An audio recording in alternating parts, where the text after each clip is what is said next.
Are the two figures similar? If so, state the scale factor.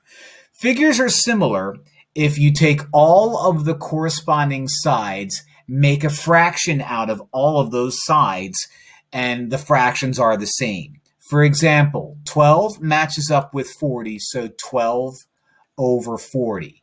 That has to equal 24 over 80. 24 matches up with 80, so 24 over 80. And looking at this, probably so far so good. And 18 has to match up with 60.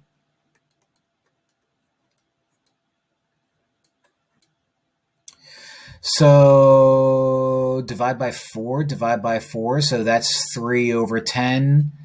Divide by 4. I could divide by 8 and divide by 8, and that's also 3 over 10. And divide by 6, and that's 3 over 10. So the nice thing about doing it this way is we get a big fat yes for this one. And not only do we get a yes, this gives me my scale factor from small to big. So we can write it out as 3 to 10.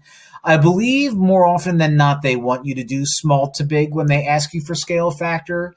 I know or they want you to go from left to right. So left to right here would be 3 to 10. Either way, it will probably be specific. And if it's not, always go left to right or top to bottom or just say what it is. But yes, 3 to 10, that's that guy.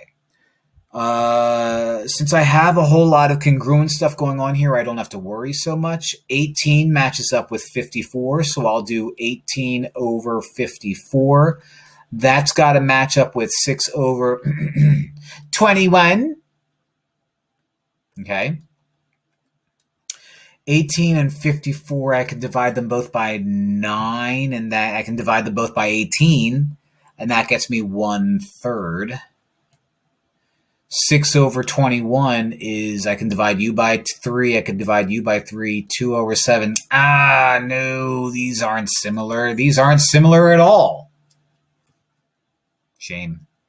But that's how you do it. Very similar to if you have flat shapes, if you have 2D shapes. You just have to do a few more things if you want to do 3D shapes.